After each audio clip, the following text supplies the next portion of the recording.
Hello everyone, welcome to my channel. ಇನ್ನು ಯಾರೆಲ್ಲ ಈ ಚಾನಲ್ನ ಸಬ್ಸ್ಕ್ರೈಬ್ ಮಾಡಿಲ್ಲ ಅಂದರೆ ಪ್ಲೀಸ್ ಸಬ್ಸ್ಕ್ರೈಬ್ ಮಾಡಿ ಆ್ಯಂಡ್ ಸಪೋರ್ಟ್ ಮಾಡಿ. ಈ ವಿಡಿಯೋದಲ್ಲಿ ನಾನು ಟಿಶ್ಯೂ ಪೇಪರ್ಸ್ನ ಯೂಸ್ ಮಾಡಿ ಫ್ಲವರ್ಸ್ ಮಾಡೋದನ್ನು ಹೇಳ್ಕೊಡ್ತಾ ಇದ್ದೀನಿ. ನಾನು ಅದಕ್ಕೆ ಸ್ವಲ್ಪ ಟಿಶ್ಯೂ ಪೇಪರ್ಸ್ನ ತೊಗೊಂಡಿದ್ದೀನಿ ಆ್ಯಂಡ್ ಸಿಸರ್ನ ತೊಗೊಂಡಿದ್ದೀನಿ. ಇದಕ್ಕೆ ನಾನು 3 ಟಿಶ್ಯೂ ಪೇಪರ್ಸ್ನ ತಗೊಳ್ತಾ ಇದ್ದೀನಿ ಆ್ಯಂಡ್ ಅದನ್ನು ಸಪ್ರೇಟ್ ಮಾಡಿ ಹಾಫ್ ಆಗಿ ಕಟ್ ಮಾಡಿಕೊಳ್ಬೇಕು.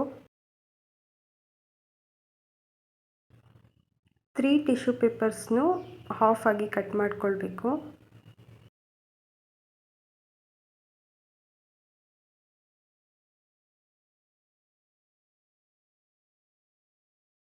ಎಲ್ಲ ಟಿಶ್ಯೂ ಪೇಪರ್ಸ್ಗಳನ್ನು ಕಟ್ ಮಾಡಿ ಆಗಿದೆ.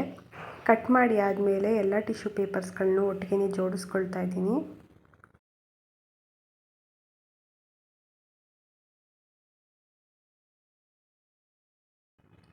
ಸಿಕ್ಸ್ ಪೇಪರ್ಸ್ ಇದೆ. 6 ಪೇಪರ್ಸ್ನು ಒಟ್ಟಿಗೆ ಜೋಡಿಸ್ಕೊಂಡಿದ್ದೀನಿ. ನೆಕ್ಸ್ಟ್ ಎಲ್ಲ ಪೇಪರ್ಸ್ಗಳನ್ನೂ ಒಟ್ಟಿಗೆ ತಗೊಂಡು ಫೋಲ್ಡ್ ಮಾಡ್ತಾ ಹೋಗಬೇಕು. ಆಲ್ಟರ್ನೇಟ್ ಆಗಿ ಈಚ್ ಸೈಡಿಗೂ ಫೋಲ್ಡ್ ಮಾಡ್ತಾ ಹೋಗಬೇಕು.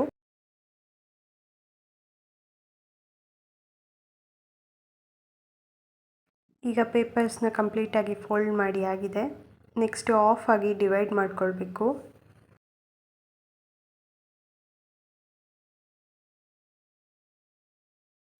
ಡಿವೈಡ್ ಮಾಡಿ ಆದಮೇಲೆ ಒಂದು ಎಲಾಸ್ಟಿಕ್ ರಬ್ಬರ್ನ ತಗೊಂಡು ಸೆಂಟರ್ಗೆ ಫಿಕ್ಸ್ ಮಾಡಬೇಕು.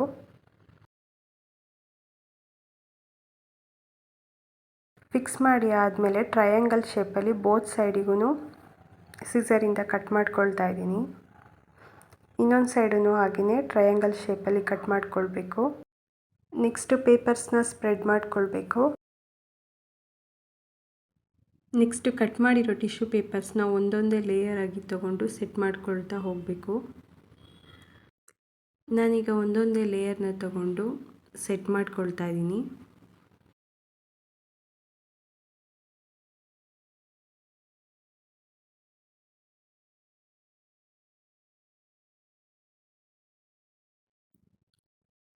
ನೆಕ್ಸ್ಟ್ ಸೆಕೆಂಡ್ ಲೇಯರ್ ಕೂಡ ಹಾಗೆಯೇ ಸೆಟ್ ಮಾಡ್ಕೊಳ್ಬೇಕು.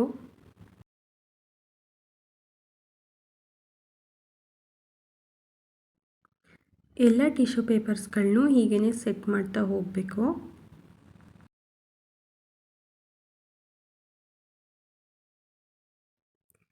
ಇದೇ ರೀತಿ ಬೇರೆ ಕಲರ್ ಟಿಶ್ಯೂ ಪೇಪರ್ಸ್ಗಳಿದ್ದರೆ ಬೇರೆ ಕಲರ್ ಟಿಶ್ಯೂ ಪೇಪರ್ಸ್ಗಳಲ್ಲೂ ಕೂಡ ಫ್ಲವರ್ಸ್ಗಳನ್ನ ಮನೆಯಲ್ಲೇ ಈಸಿಯಾಗಿ ಮಾಡ್ಕೋಬೋದು.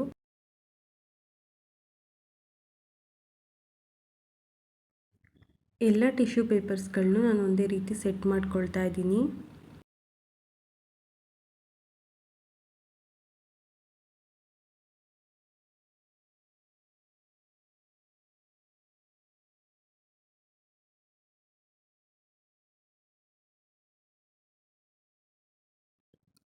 ಈಗ ಎಲ್ಲ ಟಿಶ್ಯೂ ಪೇಪರ್ಸ್ನ ಸೆಟ್ ಮಾಡಿ ಆಗಿದೆ. ಸೆಟ್ ಮಾಡಿ ಆದಮೇಲೆ ಫೈನಲ್ ಲುಕ್ ಈ ಥರ ಕಾಣುತ್ತೆ. ನಾನು ಇದೇ ರೀತಿ ಎಕ್ಸ್ಟ್ರಾ 2 ಫ್ಲವರ್ಸ್ನ ಮಾಡ್ಕೊಂಡಿದ್ದೀನಿ. ನೋಡಿದ್ರಲ್ವ ತುಂಬ ಈಸಿಯಾಗಿ ಮನೆಯಲ್ಲೇ ಹೇಗೆ ಫ್ಲವರ್ಸ್ಗಳನ್ನ ಮಾಡ್ಬೋದು ಅಂತ. ನೀವು ಕೂಡ ಮನೆಯಲ್ಲೇ ಇರೋ ಟಿಶ್ಯೂ ಪೇಪರ್ಸ್ನ ಯೂಸ್ ಮಾಡಿ ಫ್ಲವರ್ಸ್ ಮಾಡೋದಕ್ಕೆ ಟ್ರೈ ಮಾಡಿ. ಈ ವಿಡಿಯೋ ನಿಮಗೆ ಇಷ್ಟ ಆಗಿದರೆ ಪ್ಲೀಸ್ ಲೈಕ್ ಮಾಡಿ ಆ್ಯಂಡ್ ಶೇರ್ ಮಾಡಿ ಅಂತ ಹೇಳ್ತಾ ಈ ವಿಡಿಯೋನ ಇಲ್ಲಿಗೆ ಕಂಪ್ಲೀಟ್ ಮಾಡ್ತಾ ಇದ್ದೀನಿ. Thank you for watching.